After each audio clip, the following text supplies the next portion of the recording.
प्यारे बच्चों, मेरे प्यारे चैनल जीवांश एजुकेशनल एकेडमी में आपका हार्दिक स्वागत है।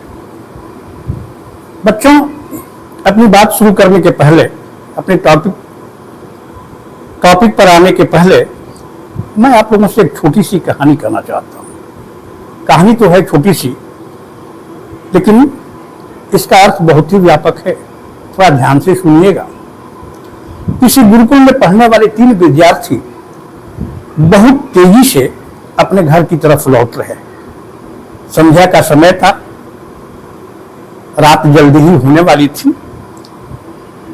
बहुत तेजी से अपने घर की तरफ से घर को लौट रहे थे। वो रास्ता एक जंगल से होकर के जाता था, इसलिए वो बच्चे और जल्दी में थे और ये आपस में बात भी करते जा रहे थे। कहते हमारे गुरुकुल के गुरुजी कहा करते थे कि तुम लोग की परीक्षा तो हो गई है, लेकिन एक अंतिम परीक्षा तुम्हारी बाकी है। इसी के बाद तुम लोग को डिग्री दी जाएगी, उपाधि जो है प्रदान की जाएगी।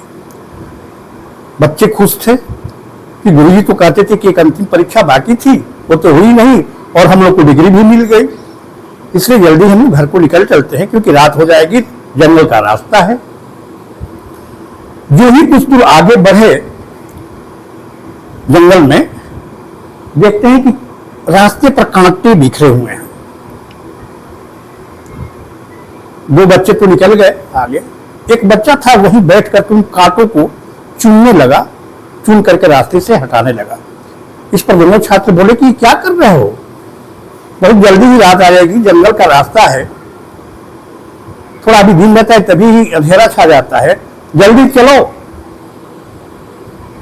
जानते हो बच्चों उस छात्र ने क्या जवाब दिया? देखो, हम लोग शायद निकल रहे हैं इस रास्ते से, और जब कोई और आएगा पीछे से तब तक अंधेरा हो जाएगा, हो सकता है ये कांटे उसके पैर में चुभ जाए। कहे दोनों की छोड़ो, चलो जल्दी। कहा कि नहीं, मैं इन कांटों को चुन के हटा के ही जाऊंगा, तुम लोगों को जाना है तो जाओ। यूं ही जैसे दोनों आगे बढ़े, गुरु वही कहीं झाड़ियों में छुपे हुए थे, वो निकल करके आए और कहे कि यही अंतिम परीक्षा थी तुम लोगों की। बच्चों, जो व्यक्ति दूसरे के मार्ग में बिछे हुए कांटों को चुनता है या चुनने का प्रयास करता है, उसके स्वयं के जीवन में ही फूल खिल जाते हैं, उसका जीवन सुगंध से भर जाता है। समझ गए? और गुरु ने कहा उन दोनों छात्रों से कि चलो, तुम इस परीक्षा में पास नहीं हुए हो, अभी तुम आश्रम को लौट चलो, गुरुकुल को लौट चलो। यही बच्चों में यही छोटी सी कहानी थी। और बच्चों, कहानी को केवल सुनकर को इस कान से सुन के उस कान से निकाल दीजिए, यह बात नहीं, कहानी को जीना पड़ता है, तब कहानी का अर्थ समझ में आता है। बच्चों, तो आइए इसके बाद हम आते हैं अपने टॉपिक पर, और आज का टॉपिक है हमारा combination of resistance. Class 10th में 2 ही तरह का रेजिस्टेंस का कॉम्बिनेशन पढ़ना है, series combination and parallel combination. आगे के क्लास में भी पढ़ना है। इस पर बहुत अच्छे न्यूमेरिकल्स भी पूछे जाते हैं, बोर्ड में भी, 10th में भी पूछे जाते हैं, +2 में भी पूछे जाते हैं। तो इसलिए टॉपिक बहुत इंपॉर्टेंट है बच्चों, ध्यान से इसको देखिएगा। एक और बात बच्चों, रेजिस्टेंस को जोड़ने की आवश्यकता क्यों पड़ती है? अगर हम सर्किट में, इलेक्ट्रिक सर्किट में कुल रेजिस्टेंस बढ़ाना चाहते हैं या घटाना चाहते हैं, तो क्या करते हैं? हमें रेजिस्टेंस को जोड़ने की आवश्यकता होती है। समझ गए ना? आइए और क्लियर हो जाएगा। टॉपिक पर आते हैं अपने। हेडिंग लिख लीजिए, नोट कीजिए। Take out your notebook and pen and write the heading combination of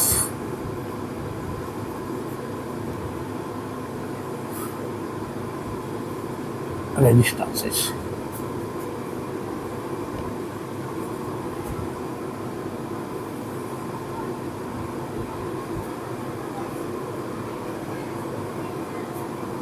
We combined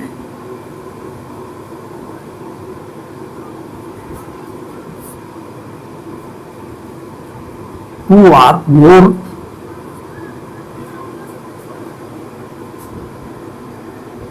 registers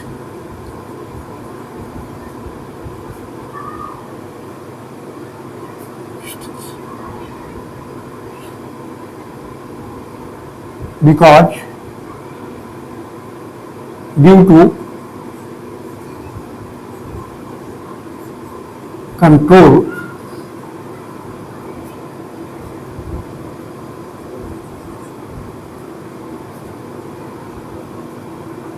electric current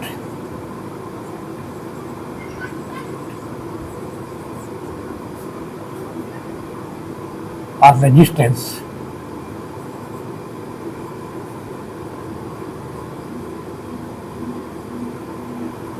we combine two or more resistors due to control the electric current or resistance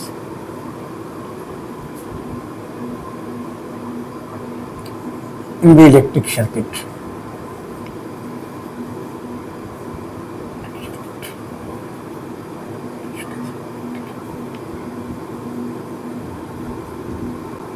क्या तरीके मतलब there are two veg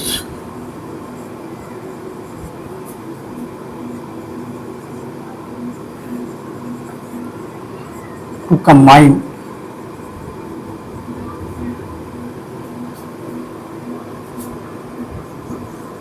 resistances.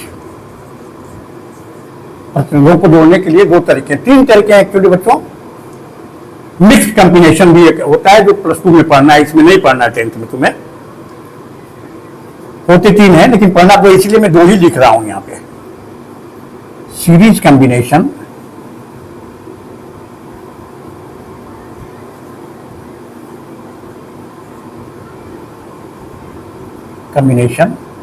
and second is your parallel combination।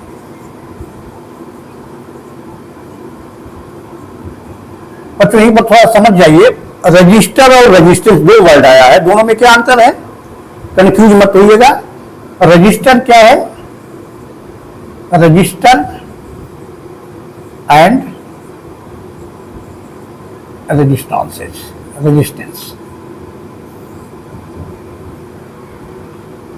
A resistor is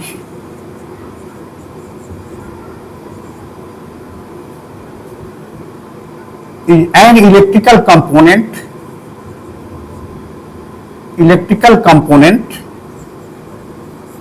जैसे fan है, bulb है, heater है, जो भी है, component are conducting wires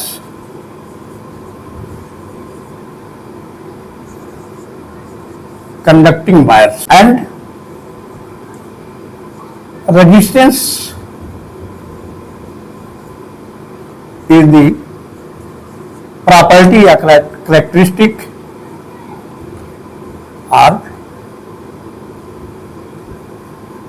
characteristic due to which it opposes या it resists, प्रतिरोध करता है, to flow the electric current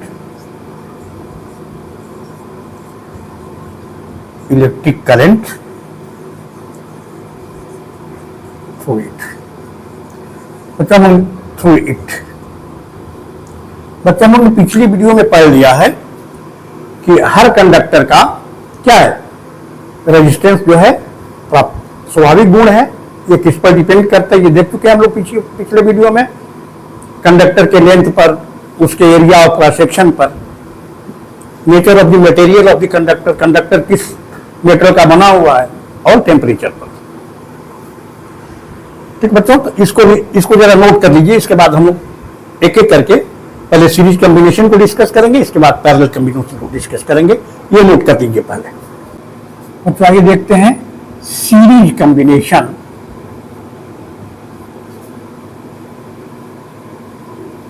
combination of resistances।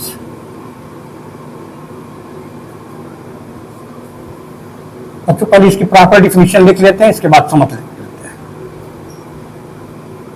When two are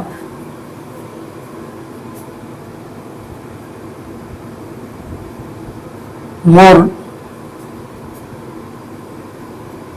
resistances are combined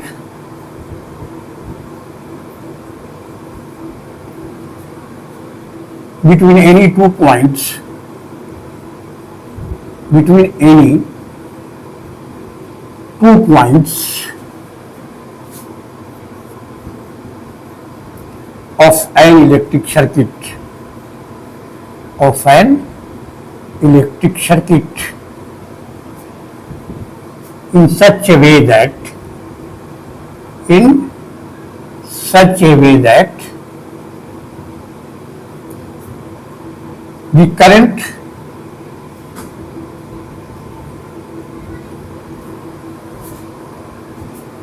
flowing through the conductor, flowing through each register. देखिएगा बच्चों, यहाँ resistance लिखे हैं, यहाँ पर भी रजिस्टर लिख रहे हैं, कंफ्यूज मत होइएगा।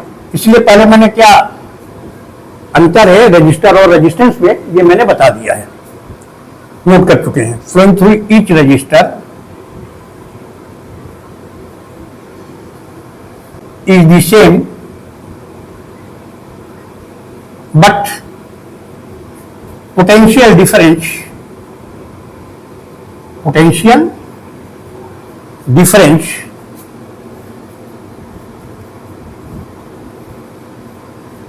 across the terminals of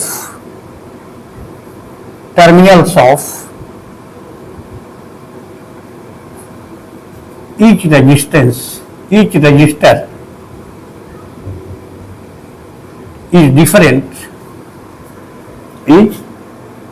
different such a way that the current flowing through each register is the same. Current flowing through each register is the same, ध्यान दीजिएगा, but potential difference across the terminals of each register is different, is known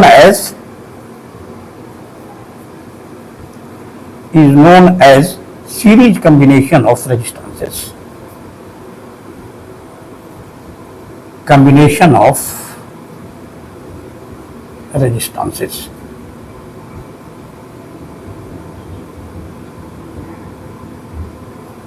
तो definition series combination की note कर लीजिए। When two or more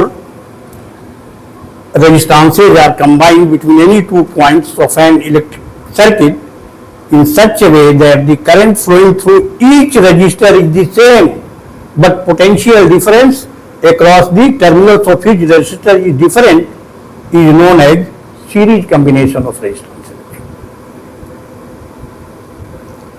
यहाँ current is the same, current same रहती है, potential difference हर terminal, हर register के terminal के भी अलग अलग होता है। ये दिमाग में रखिएगा, ये मेन चीज है इसमें, यही नोट कर लीजिए बच्चों। इसके बाद सर्किट डायग्राम बना लेते हैं और तब हम डेरिवेशन करते हैं सीरीज कॉम्बिनेशन में इक्विवेलेंट रेजिस्टेंस कितना होता है। आइए बच्चों, सीरीज कॉम्बिनेशन में हम लोग इस डायग्राम को समझ लेते हैं।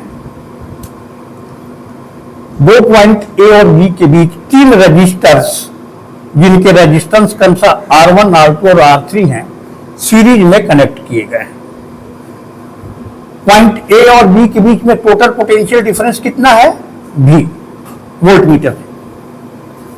ठीक, यहां एमीटर क्या बताएगा? Magnitude of current, magnitude of I बतलाएगा। देख रहे हो बच्चों, हमें सेल से कितनी धारा मिलती है? E क्या है? ये कुंजी K है,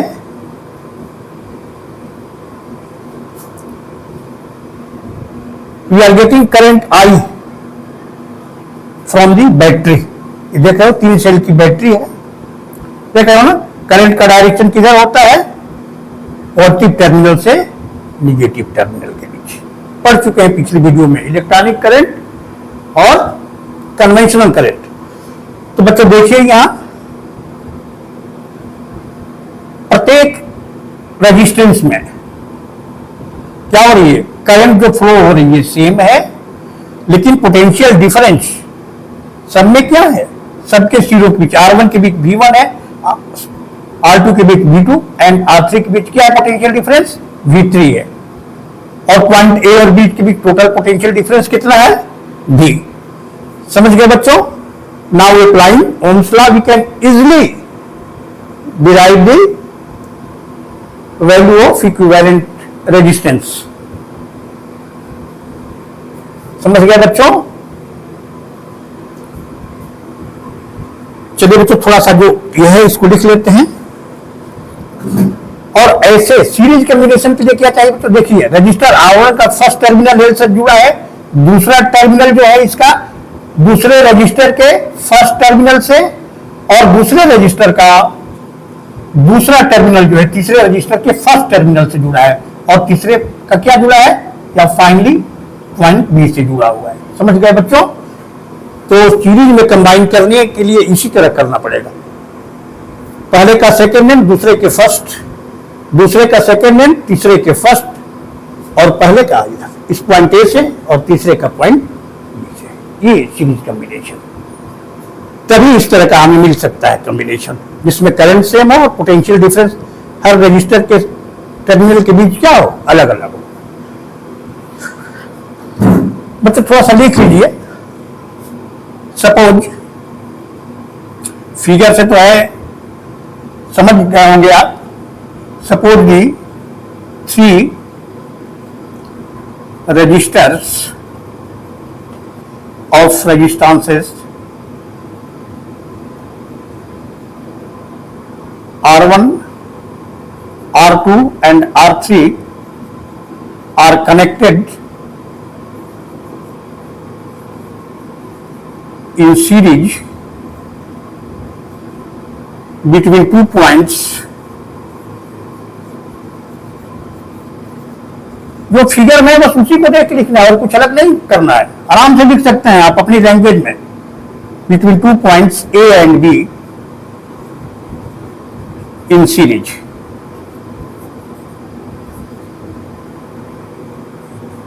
the current flowing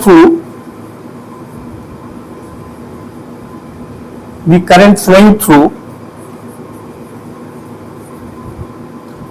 each resistance, या रेजिस्टेंस में रजिस्टर भी लिख देंगे तो कोई गलती नहीं होगी, through each resistance is I and the potential difference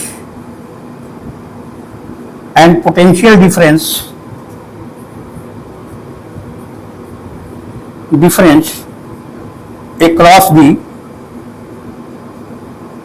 ends of each register और रेजिस्टेंस दोनों सेम ही बात है। एंड्स ऑफ ईच रेजिस्टेंस ही लिख लीजिए, is V1, V2 and V3 respectively।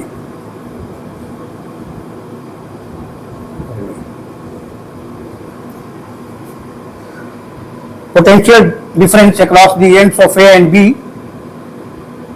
total potential difference PD बच्चों शॉर्ट में कर देते हैं, between points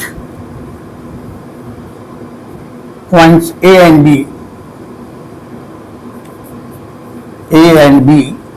is V।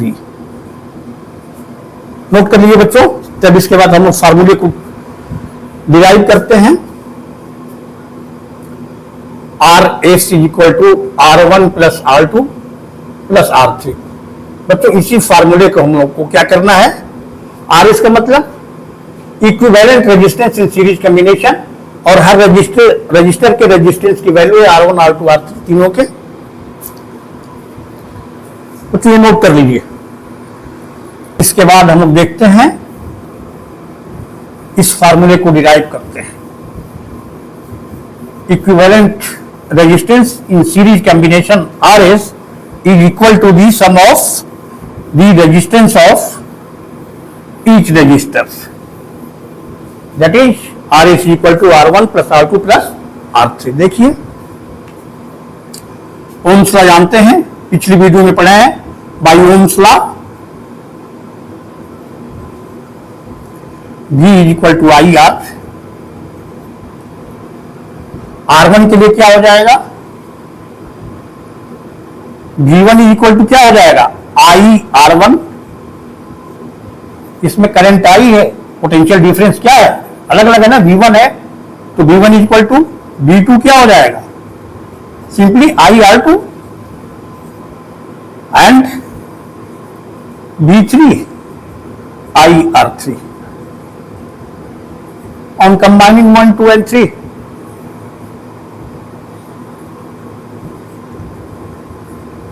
One, 2 and 3 is equal to how much? V1 plus V2 plus V3 is equal to IR1 plus IR2 plus IR3। बच्चों total potential difference point A और B के बीच कितना है लिखे हैं, देखिए V है, hence V is equal to IR1 IR2 plus IR3। तो इसको नंबर 1 डालिए, बहुत सिंपल है। V1 IR1 समझ रहे हो, V by Ohm's law on adding 1, 2, 3 and first second and 3 क्या हो गया, total potential difference between point A and B, और वोल्टमीटर क्या बता रहा है, V, hence B is equal to IR1 plus IR2 plus IR3। समझ गए बच्चों। अब बच्चों इन तीनों रेजिस्टर्स को, तीनों रेजिस्टेंस को यहां से रिप्लेस करके और A और B के बीच में हम एक ही सिंगल कोई रजिस्टर जोड़ रहे हैं जिसका रेजिस्टेंस कितना है, कैपिटल R है, और वह उतनी ही करंट ले रहा है जितनी क्या ले रहे हैं, ये तीनों रेजिस्टेंस करंट ले रहे हैं, करंट आई ले रहा है। समझ गए। तो उस रजिस्टर के रेजिस्टेंस को क्या कहेंगे, इक्विवेलेंट रेजिस्टेंस कहेंगे। देखिए यहां पे ये फिगर तो बना चुके हैं, इसको समझ लीजिए।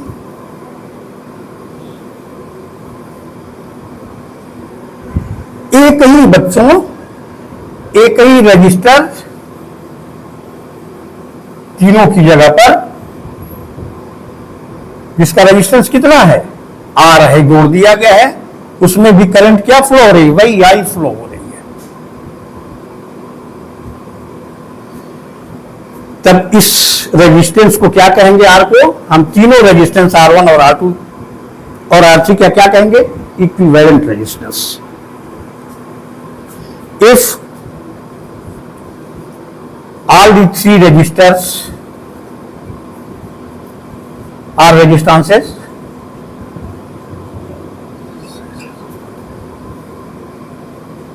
are replaced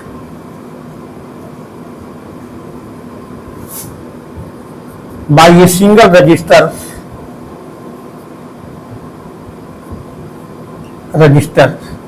of resistance R,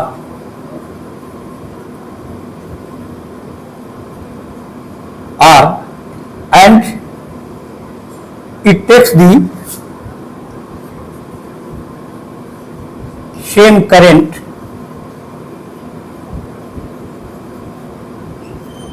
I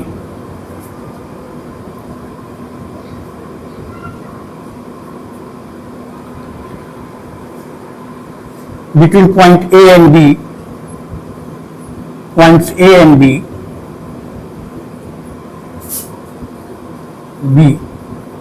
then resistance R is called equivalent resistance. Equivalent resistance. Hence, तो यहां पर लिख लीजिए, hence इस रजिस्टर के लिए क्या हो जाएगा, V is equal to I R. Equation 2 हो गया बच्चों, देख लिए, बहुत ही सिंपल डेरिवेशन है। इसको नोट कर लीजिए, इस इतने को नोट कर लीजिए। इक्वेशन 1 एंड 2 बच्चों देखते हो, लेफ्ट में क्या है V, तो राइट क्या हो जाएगा, इक्वल हो जाएगा फ्रॉम इक्वेशन 1 एंड 2। इक्वेशन 2 क्या मिलेगा हमको, I R is equal to I R 1 plus I R 3। I common निकाल लीजिए, R1 plus R2 plus R3। आई आई दोनों तरफ क्या हो गया, cancel. R is equal to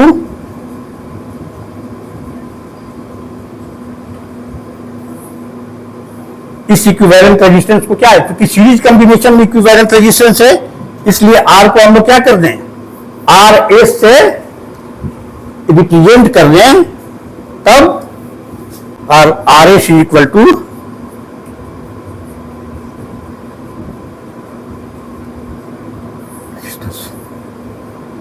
R S क्या है, इक्विवेलेंट रेजिस्टेंस। इक्विवेलेंट रेजिस्टेंस किसके समतुल्य है, इन तीनों को रेजिस्टेंस को मिला करके, इन सीरीज। नोट कर लीजिए बच्चों ये फार्मूला। तो हम लोग दो तीन बातें डिस्कस कर लेते हैं। आइए बच्चों, दो तीन इंपॉर्टेंट पॉइंट है, इसको डिस्कस कर लेते हैं, क्योंकि उस पर भी, पॉइंट्स पर भी क्वेश्चन पूछे जाते हैं। बट जैसे कि ये इक्वेशन देख रहे हो आप, टोटल रेजिस्टेंस क्या होता है, इक्विवेलेंट रेजिस्टेंस इंडिविजुअल रेजिस्टेंस से, प्रत्येक इंडिविजुअल रेजिस्टेंस से क्या होता है, अधिक होता है। तो जब हमें सर्किट में क्या करना पड़ता है, रेजिस्टेंस को बढ़ाना है तो उसे सीरीज में जोड़ देते हैं, और जब घटाना रहता है तो पैरेलल में जोड़ते हैं। देखेंगे हम पैरेलल कॉम्बिनेशन में।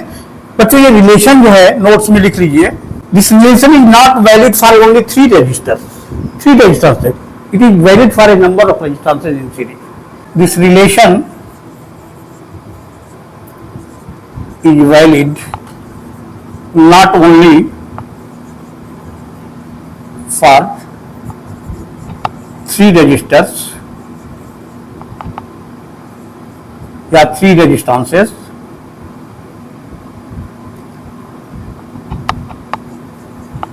but for a number of resistances in series.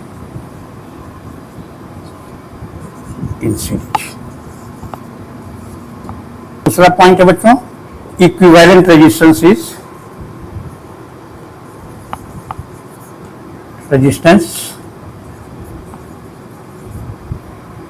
Is greater than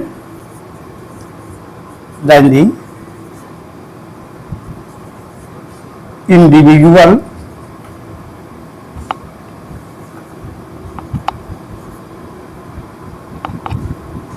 resistance of each resistor। ये दो मेन पॉइंट बच्चे याद रखिएगा, इस पर, इस कंसेप्ट पर भी न्यूमेरिकल पूछा जाता है, इसलिए नोट कर लीजिए बच्चों। इसके बाद बच्चों हम लोग अगली वीडियो में पैरेलल कॉम्बिनेशन ऑफ रेजिस्टेंस देखेंगे, और इसके बाद क्या करेंगे, तब उसके बाद हम लोग न्यूमेरिकल जो है ओम्स लॉ पर भी बनाएंगे, रजिस्टिविटी जो पिछले वीडियो में पढ़े हैं उस पर भी न्यूमेरिकल बनाएंगे हम लोग, ये पैरेलल कॉम्बिनेशन पढ़ने के बाद। तो बच्चों मिलते हैं अगले वीडियो में, उस वीडियो में हम लोग पैरेलल कॉम्बिनेशन ऑफ रेजिस्टेंसेस पढ़ेंगे। तब तक के लिए ओके, थैंक यू।